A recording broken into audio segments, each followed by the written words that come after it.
Alright guys, in this video we're going to go over the last example from the lesson from earlier this week. Before I get into it, just a couple of notes here. You are supposed to watch 3 videos as a prerequisite to this video.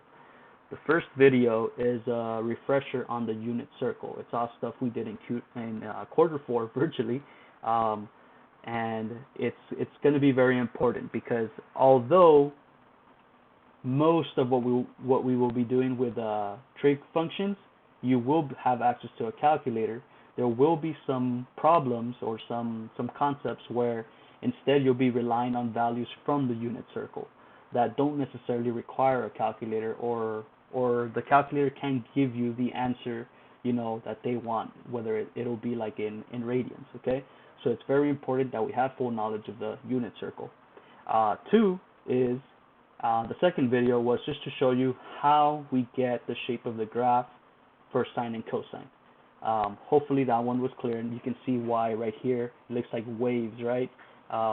Don't be intimidated by the shape of it, because again, most of the things we'll be doing in AP Calculus that have to deal with trig functions, especially their graphs, you will be allowed a calculator. Okay, so don't stress out, but you do have to just understand why it's an oscillating or a wave, right, shape for these graphs. And then the third video was understanding the rate of change, right?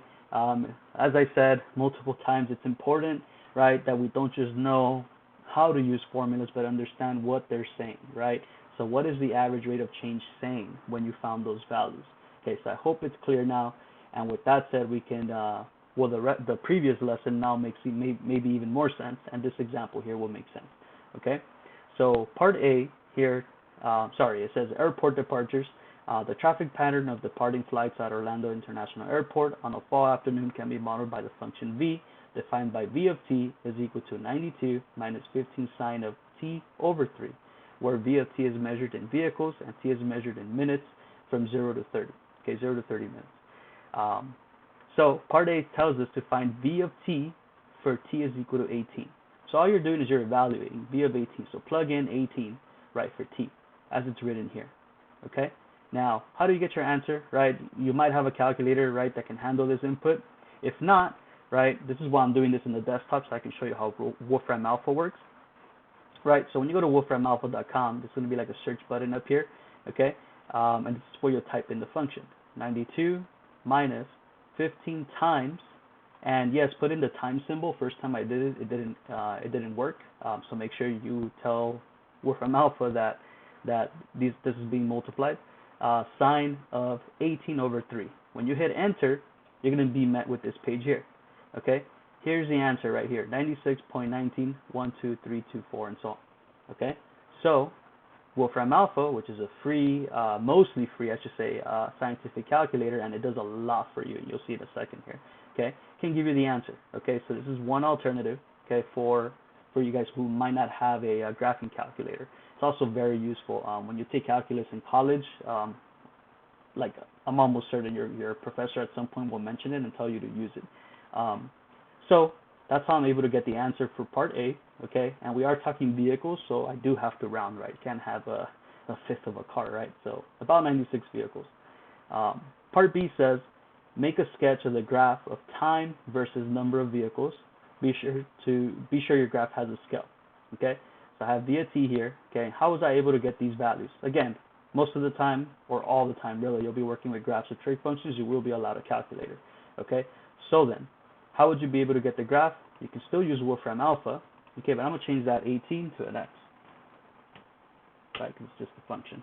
You hit enter, okay, and this right here is the graph that I've drawn in on the other sheet, okay?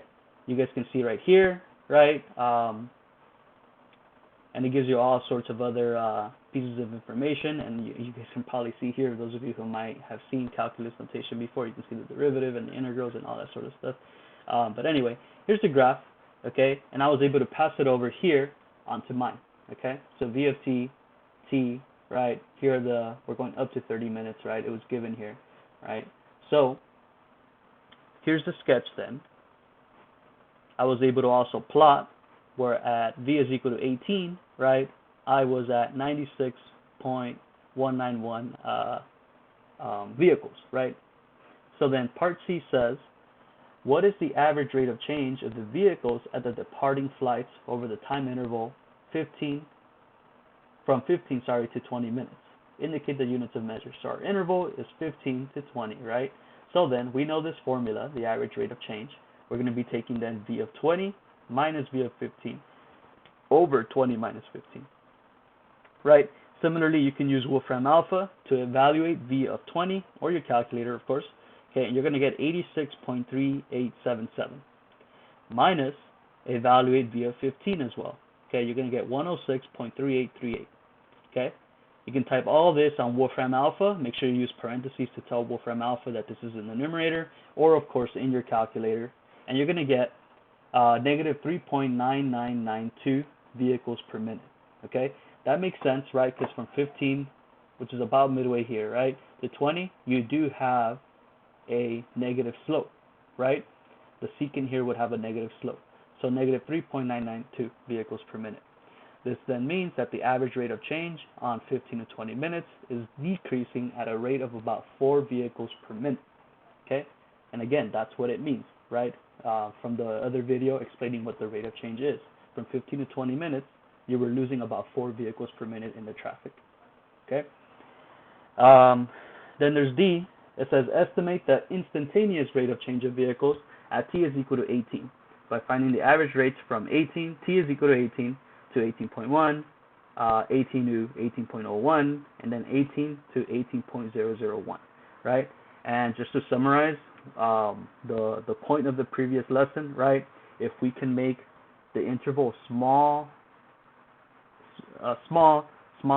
and keep continuing to make it smaller to get as close as possible to that value you're trying to find, right? Then you can conclude using what the values approach, right, as the instantaneous rate of change.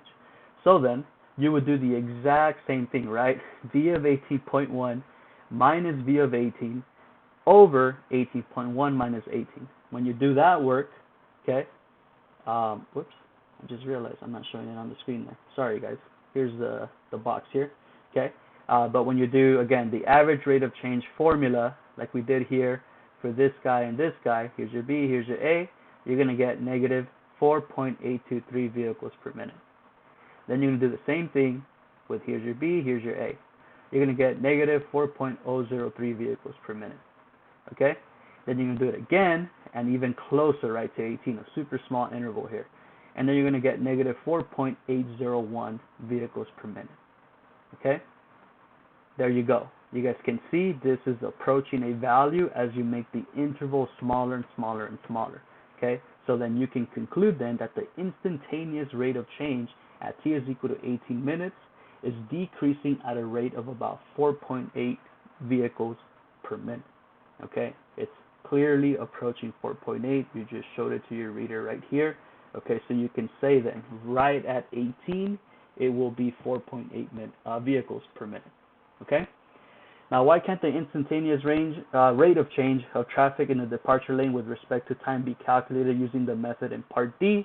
Because if you guys recall from the beginning of the lesson, right, from Monday, okay, division by 0 would occur. Okay, so that's what